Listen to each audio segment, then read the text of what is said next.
চট্টগ্রামে আধিপত্য বিস্তার নিয়ে খুনের ঘটনা হরহামেশাই ঘটে, কখনো ক্ষমতার লোভে, আবার কখনো অর্থ কিংবা সম্পদের লোভে ঘটে খুনের ঘটনা। মঙ্গলবার রাতেও ঘটেছে এমনই এক খুনের ঘটনা। তবে শুনতে অবাক ঠেকলেও সত্য, এই খুনের নেপথ্যে রয়েছে ময়লা নিয়ে আধিপত্য।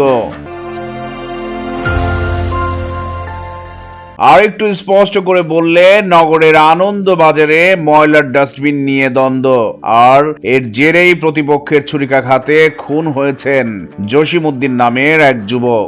মঙ্গলবার রাত 9টায় বন্দর থানাধীন আনন্দবাজার সিটি কর্পোরেশন ময়লার ডিপো টিসি কলোনি এলাকায় এ ঘটনা ঘটে। বুধবার ভোরে হাসপাতালে চিকিৎসাধীন অবস্থায় মারা যান জসিম। নিহত জসিম বন্দর থানা কৃষক দলের সহ সাধারণ সম্পাদক ছিলেন। এদিকে সামাজিক যোগাযোগ মাধ্যমে নিহত জসিমকে বৈষম্য বিরোধী ছাত্র আন্দোলনের নেতা বলে প্রচারণা চালানো হচ্ছে।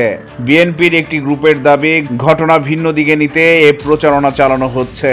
বিএনপি নেতা এম এ আজিজ বলছেন, বৈষম্য বিরোধী ছাত্র আন্দোলনে সরাসরি অংশ নিয়েছে জসিম।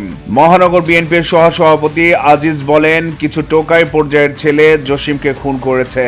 এরা একসময় আওয়ামী লীগের দোসরদের ছত্রছায়ায় ছিলেন, এখন বিএনপির কিছু লোভীদের ছত্রছায়ায় এসেছে। আজিজ আরও বলেন, জসিমকে ছুরিকাঘাত করা ছেলেটি আগে যুবলীগের মোর্শেদের ছত্রছায়ায় ছিল। ময়লার আধিপত্য নিয়ে জসিম খুন হয়েছে বলে স্বীকার করেন আজিজ। এদিকে খুনের বিষয়টি নিশ্চিত করেছেন বন্দর থানার ভারপ্রাপ্ত কর্মকর্তা কাজী মোহাম্মদ সুলতান আহসান। তিনি বলেন, ধারালো অস্ত্র দিয়ে গলায় আঘাত করার ফলে ওই যুবকের শ্বাসনালী কেটে গেছে। হাসপাতালে নেওয়া হলে বুধবার ভোরে সেখানে চিকিৎসাধীন অবস্থায় তার মৃত্যু হয়েছে। এই ঘটনায় মামলার প্রস্তুতি চলছে।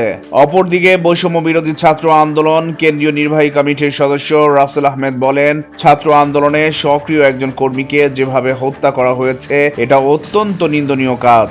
এই ঘটনার তীব্র প্রতিবাদ জানাচ্ছি। চট্টগ্রাম প্রতিদিন নিউজ ডেস্ক।